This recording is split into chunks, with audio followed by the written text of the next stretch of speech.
Welcome back to Shorter Recaps.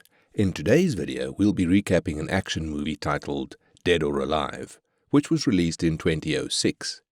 Before we begin, don't forget to like and subscribe to our channel for more videos like this, and tell us what movies to recap in the comments.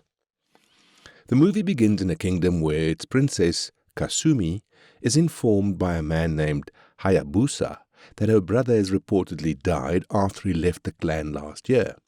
However, Kasumi doesn't believe that he's dead if his body hasn't been found yet, so she wants to leave the clan in search of her brother. Hayabusa tries to stop her because if she leaves the clan, she'll become an outcast just like her brother, but she insists on going. As soon as Kasumi tries to leave the palace, she's met with hundreds of soldiers. They hesitate to attack her, but she manages to get a sword and gets in a standoff with a hidden fighter of the kingdom named Ayane. Kasumi knows that Ayane loves her brother and says that she will bring him home, but Ayane says that if Kasumi leaves, it's her duty to kill Kasumi. This doesn't stop Kasumi, who manages to escape the castle using a portable paraglide. As she glides, she receives an invitation to an event called Dead or Alive, or DOA. Elsewhere in the South China Sea, a woman named Tina is relaxing on her boat while calling her father, who wants to come to a wrestling event.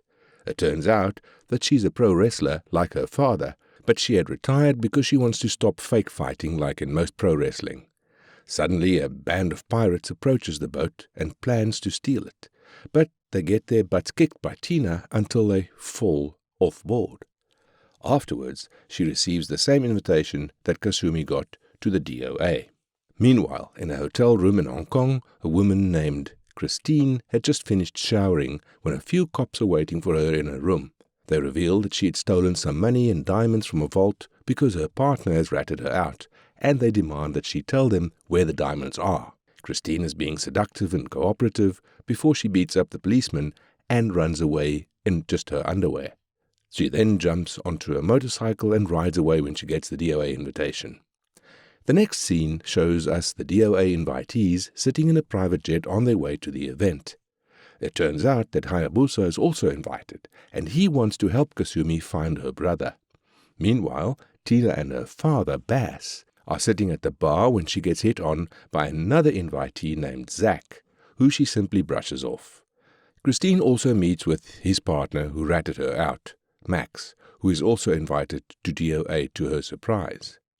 They are interrupted by a video message from a woman named Helena, who introduces them to the DOA martial arts tournament and how they've all been chosen because they're the best in their fighting styles. She also tells them to jump out of the plane now to get to the island where the tournament will be held. They each jump with a provided parachute, but unfortunately, Kasumi, Christine, and Tina went the wrong direction and have to climb up a building to get to the arena before sundown, or they'll get disqualified. They each try to climb up on their own, but they won't be able to make it in time if they don't work together. So they work together to get to the top, but right after they make it, Kasumi falls down. Fortunately, Christine and Tina manages to save her. However, as Kasumi dangles there, she sees a glimpse of Ayane, who has followed her there. Kasumi then climbs up, and the ladies go towards the arena just in time. After Helena escorts them inside, the contestants are greeted by the person running the game, Donovan. He explains that DOA was created by Helena's late father, and now she is finally joining as a contestant since she is now 21 years old. He also mentions that DOA works by matching two contestants at any given time, and they can also battle it out anywhere in the DOA arena at any time. The contestants have to go through a physical examination, even getting injected by nanobots. The nanobots can monitor their body and movement, which is managed by a man named Weatherby. He seems to have a crush on Helena. The next day, the tournament officially starts and some contestants are being matched against each other. They can't use any weapon to fight, and the person who KOs first loses. We see Helena, Christina, Hayabusa winning the first match and moving on to the next round. Meanwhile, Kasumi is sitting alone as she thinks about the time she was taken hostage by some bandits and her brother Hayate saved her. This resulted in him getting the invitation to last year's DOA tournament. Kasumi meets with Donovan in his office and tells him that she had come to find the truth about Hayate's fate, and he's reported to have died in the tournament last year. Donovan tells her that Hayate had lost against a contestant named Leon, who's joining the tournament again this year. He supposedly fell off the side of the building that has a Buddha statue, and they never found his body. Donovan then asks if Kasumi would stay and join the tournament, which she agrees to. She then has another flashback about supporting Hayate's decision when he planned to leave the clan to join DOA. Later, Hayabusa approaches Kasumi while she's bathing and begs her to return home and ask for forgiveness from the clan.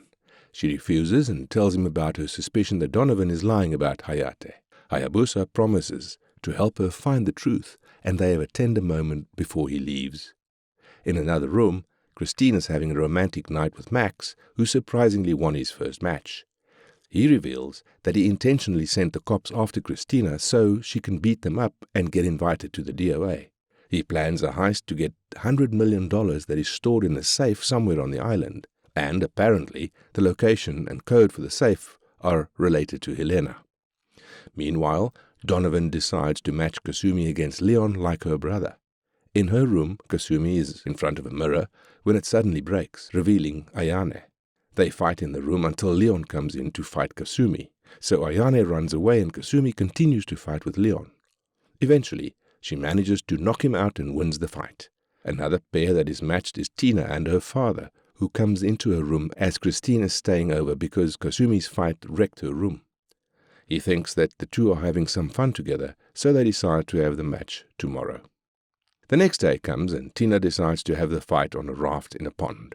She wants her father to fight seriously as she's trying to prove that she's not a phony fighter. She ultimately wins against her father proudly. Later, the contestants are enjoying a beach party where Christina gets jealous when Max is flirting with Helena to get clues about the safe. Then she urges Kasumi, Tina and Helena to play some intense volleyball. During the match, Hayabusa plans to sneak into Donovan's office to find clues about Hayate, while Kasumi and the girls distract him with the match.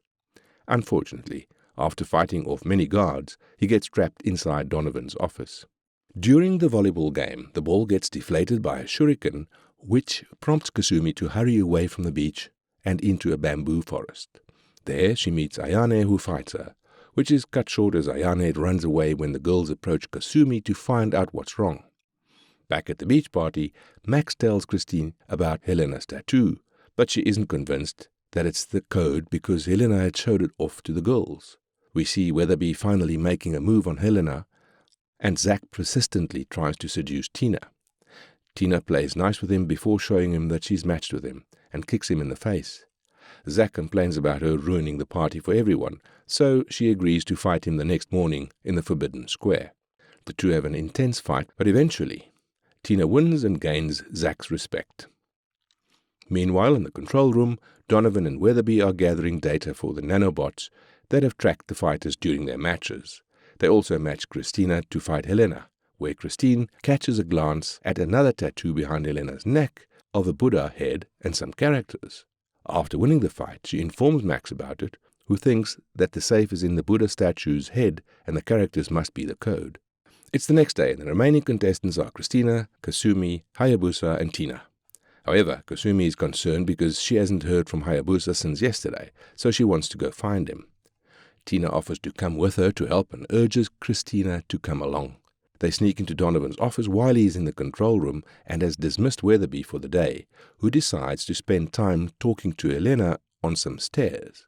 The girls manage to find the secret door to the underground facility, where they find Hayabusa passed out on the floor. As they approach him, it turns out to be a trap from Donovan, who pumps gas into the room that makes the girls fall unconscious. Donovan is also monitoring Weatherby, who is telling Helena about how her father and Donovan had a big fight about the future of DOA, and that her father wanted to stop the tournament instead of going with Donovan's plan.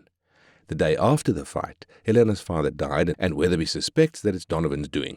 Because Weatherby shared this with Helena, Donovan orders the guards to come and kill the two of them. Fortunately, Helena manages to fight off all the guards with a little help from Weatherby. They then find another way to the underground lab through a tunnel in the Forbidden Square, and Max is spying and following them. Back in the underground lab, Hayabusa and the girls are trapped inside some pods while Donovan prepares to unveil his grand plan. He downloads the data that the nanobots have collected into a device that looks like a pair of sunglasses. Meanwhile, Weatherby and Helena arrive at the control room where they can see the 4 contestants being trapped on the monitor. Weatherby tries to free them, but he needs to bypass 4 security protocols, which would take some time. After the download is complete, Donovan reveals Hayate, who is trapped in the chamber, and frees him. Hayate immediately goes to his sister, regretting that she chose to go after him. Donovan challenges Hayate to a fight, and if Hayate wins, he'll let everyone free. Hayate can't refuse because refusing means everyone will die, so he fights with Donovan, who seems to have enhanced fighting abilities due to the device that can predict the fighting style of his opponents. Hayate is struggling to beat him and gets thrown off the facility down through the Buddha statue. Fortunately, Ayana is there to catch him from the fall and the lovers are reunited. Somewhere else in the facility, Max is deciphering the code for the safe and he manages to open it, revealing all the money inside before he gets knocked out by one of Donovan's men. Donovan is planning to transmit the data and software that he has put on the device to many malicious buyers worldwide, so Weatherby hurriedly tries to stop the data transfer from Donovan's device. He manages to terminate the transfer just in time, while also alerting the CIA about the crime. Furious, Donovan heads to the control room, but Helena intercepts him as Weatherby needs more time to free the contestants. Helena can't win alone against Donovan, who is using the device, and he knocks Weatherby out before initiating a self-destruct command to blow up the whole facility. He commands a guard to bring the money from the safe to meet with him, just as Weatherby manages to free all the restrained contestants. They try to fight Donovan, but he escapes to the temple and leaves his guard to fight them. Hayabusa steps up to take care of him and lets the girls catch up with Donovan. Even with 4 of them now, they struggle to beat Donovan due to his device. They manage to break off a railing with Donovan clinging to it, but he manages to regain his footing and take Tina and Kasumi with him. The 2 girls fall while Donovan manages to hold himself with some chains, but fortunately, Ayane and Hayate catch him with another piece of railing below. Meanwhile, in the facility, Weatherby wakes up to realize that they only have 2 minutes left until the facility self-destructs and the command is irreversible. As Hayate struggles to beat Donovan's man, he is helped by Weatherby and Max, who are planning to run away before the building collapses on them. Outside, Christie kicks Donovan off the chains and back to the platform, which causes his device to fall off his face and into the sea below. He tries to run away but is stopped by Hayate and Kasumi, who uses a needle to paralyze him on the spot. Then Weatherby passes them by and tells them to get off the building before it blows, so they all jump off the building and into the sea. Meanwhile, the 3 men go through the chute that leads to the sea, bringing an inflatable raft with them. Seconds later, the facility explodes, killing Donovan, who is still pinned in place. The movie ends with everyone reuniting on a boat that the girls got from the pirates that Tina had beaten previously. That's all for today's recap. Thanks for watching and see you on our next video.